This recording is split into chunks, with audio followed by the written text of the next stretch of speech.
कितनी तेज बारिश हो रही है। अगर ऐसे ही बारिश होती रही तो मैं सब्जी बेचने कैसे जाऊंगी। आशा अपनी झोपड़ी के दरवाजे पर खड़ी होकर बारिश को देखकर ये सोच रही होती है। तभी उसकी 22 साल की बेटी शालिनी अंदर से आवाज लगाती है, माँ अंदर आ जाओ और पहले मुझे खाना डाल दो, उसके बाद बारिश रुक जाए तब चली जाना सब्जी बेचने। शालिनी की बात सुनकर आशा देवी अंदर आ जाती हैं और उसे खाना डाल कर देती है। कुछ देर बाद बारिश रुक जाती है तो आशा सब्जी का ठेला लेकर बाजार जाने लगती है। माँ अभी तो बारिश बंद हुई है, अब कहाँ जा रही हो? बेटी सब्जी बेचने जा रही हूँ, थोड़े पैसे कमाऊंगी तो राशन की टेंशन नहीं रहेगी और फिर तेरी शादी के लिए भी तो पैसे जोड़ने हैं ताकि तेरा रिश्ता अच्छे घर में कर सकूं। ये बात तो आपने अच्छी कही माँ, मैं नहीं चाहती कि मेरा पति आपकी तरह गरीब हो, बल्कि मुझे तो कोई अमीर घर चाहिए जहाँ मुझे हर खुशी मिल सके। आशा चुपचाप सब्जी बेचने चली जाती है। फिर शाम को थकी हारी आकर खाना बनाती है और बर्तन धोकर रसोई की सफाई करती है, जबकि उसकी बेटी किसी भी काम को हाथ नहीं लगाती थी। ये देख आशा उससे कहती है, बेटी घर के काम सीख लो, आगे जाकर काम आएंगे। माँ मैं अमीर घर में शादी करूंगी ताकि वहां नौकर चाकर हो और मुझे कोई काम नहीं करना पड़े। शालिनी के सपने काफी बड़े थे और उसका ये सपना पूरा भी हुआ। जब वो गांव के जमींदार की बेटी की शादी में जाती है तो वहां अखिलेश नाम के एक लड़के से टकरा जाती है। अखिलेश एक अमीर घराने का लड़का था। शालिनी दिखने में काफी खूबसूरत थी, इसलिए अखिलेश को उससे पहली नजर में ही प्यार हो गया। पार्टी में शालिनी के बारे में जानकारी निकलवाकर वो अगले दिन ही अपनी महंगी चमचमाती गाड़ी में अपनी माँ रमोला के साथ उसके घर पहुंच गया, जहां अखिलेश की माँ रमोला आशा को देख कहने लगी, अरे आशा तू, ये तेरी झोपड़ी है? जी मेम साहब। बात तुम इन्हें जानती हो? हाँ ये तो आशा है जिससे मैं सब्जी खरीदती हूँ। इसका मतलब शालिनी तुम्हारी बेटी है? हाँ मेम साहब, लेकिन आखिर बात क्या है? माँ जी मैं आपकी बेटी को पसंद करता हूँ और उससे शादी करना चाहता हूँ। हाँ आशा, इसने जब से तुम्हारी बेटी को देखा है उससे शादी करने की जिद पकड़ कर बैठा है। वैसे मैं तो इस रिश्ते के खिलाफ थी क्योंकि मैं झोपड़ी में रहने वाली लड़की को अपनी बहू नहीं बनाना चाहती, लेकिन अपने इकलौते बेटे की जिद के आगे मुझे झुकना ही पड़ा। अमीर घर में अपने रिश्ते की बात सुनकर शालिनी बड़ी खुश होती है, लेकिन आशा उससे कहती है, माफ कीजिएगा मेम साहब, लेकिन आपके बेटे की उम्र थोड़ी ज्यादा लग रही है।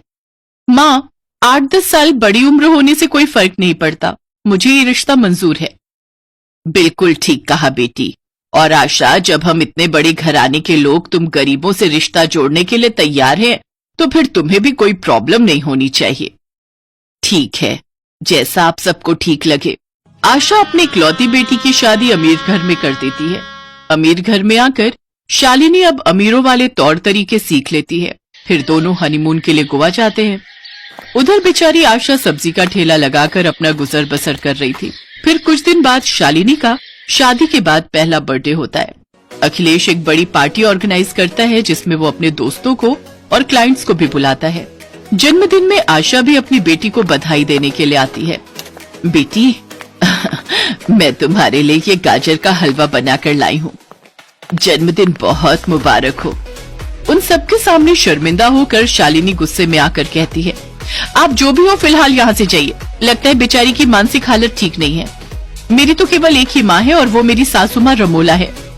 आशा रोते हुए घर लौट आती है। मेरी बेटी अब इतनी अमीर हो गई कि अपनी गरीब माँ को भूल ही गई। छोटी सी थी जब उसके पिताजी उसे छोड़कर इस दुनिया से चले गए थे। तब से सब्जियां बेचकर उसे पाला पोसा और आज मेरी अमीर बेटी मुझे पहचानने से मना कर रही है। ये सब सोचकर आशा बड़ी उदास होती है, लेकिन फिर वो ये सब भुलाकर रोजमर्रा के कामों में लग जाती है और सब्जियां बेचकर अपना पेट पालती है। उधर अखिलेश कुछ दिनों के लिए मीटिंग के सिलसिले में शहर से बाहर चला जाता है।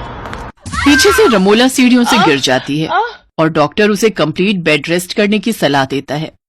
देखिए इन्हें बेड रेस्ट की जरूरत है, अब से आपको ही इन्हीं की देखभाल करनी होगी और इन्हें बिस्तर से हिलने नहीं देना है। ये सुनकर शालिनी को बड़ा झटका लगता है क्योंकि उसकी कामवाली तो पहले ही छुट्टी पर गई हुई थी और अखिलेश भी बाहर था। छी, मुझसे तो इस बुढ़िया की देखभाल नहीं होगी, इसको नहलाना खिलाना डायपर बदलना, छी छी छी। ये सब मेरे बस के नहीं। इसलिए इन सब से बचने के लिए वो अपनी सास को अकेला छोड़कर कुछ दिनों के लिए अपनी माँ के घर आ जाती है। तू यहाँ अब क्या लेने आई है? ओफो माँ, तुम अभी तक गुस्सा हो। वो पार्टी कोई मामूली पार्टी नहीं थी। उस पार्टी में कई बड़े बिजनेसमैन आए हुए थे जिन्होंने अखिलेश जी को बड़े कॉन्ट्रैक्ट देने थे, इसलिए मुझे वो सब ड्रामा करना पड़ा। ये सुनकर आशा देवी को थोड़ी तसल्ली हुई। फिर उसने शालिनी से कहा, ओह अच्छा, लेकिन तुम अचानक से यहाँ, सब ठीक तो है ना? शालिनी उसे सारी बात बताती है। तुझे शर्म नहीं आई? अपनी सास को इस हालत में अकेला छोड़कर आ गई। खैर, मैं ये कैसे भूल सकती हूँ। जब जन्म देने वाली माँ की तू सगी नहीं हुई तो उनकी क्या होगी। ये कहकर आशा रमोला के घर चली जाती है, जहाँ वो देखती है कि रमोला बुखार से तप रही है। आशा उसके सर पर पट्टियां करती है और उसके लिए खिचड़ी दलिया बनाती है। अब कुछ दिन तक वो उसके घर पर ही रुकती है और उसकी खूब देखभाल करती है। उसे स्पंज करना, उसके डायपर बदलना, सब काम वही करती है। हफ्ते भर के अंदर ही रमोला पूरी तरह से ठीक हो जाती है। आशा को अपनी सेवा करते देख रमोला भी बहुत खुश होती है। अब वो दोनों साथ में बातें करती, खाना खाती और अपना हर सुख दुख बांटती। अब दोनों सहेली की तरह रहती। एक रोज, आशा, तुमने जो मेरे लिए किया है ना, वो कोई नहीं कर सकता। मेरी बहू ने मुझे अकेला छोड़ दिया, लेकिन समधन होकर भी तुमने मेरी कितनी देखभाल की है। अब से तुम मेरी समधन नहीं बल्कि मेरी सहेली हो। फिर अखिलेश घर वापस आता है तो उसे सारी बात पता चल जाती है। उधर रमोला के ठीक होते ही शालिनी भी वापस आ जाती है, लेकिन अखिलेश शालिनी को खूब सुनाता है। निकल जा तू मेरे घर से। अब क्या करने आई है यहाँ? मेरी माँ को ऐसी हालत में छोड़कर तुम चली गई।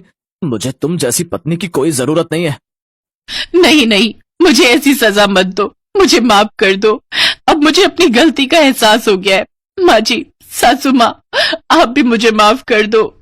शालिनी को अपनी गलती का एहसास हो जाता है और वो सबसे माफी मांगती है।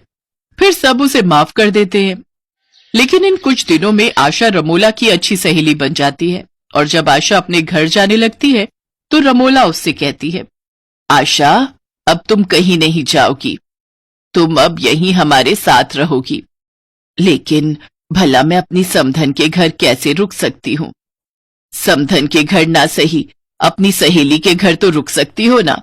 आज से हम समधन बाद में, लेकिन सहेली पहले हैं। और इस तरह एक गरीब समधन अपनी अमीर समधन की सहेली बन जाती है। अब वो सब एक ही घर में एक साथ खुशी खुशी रहने लगती हैं।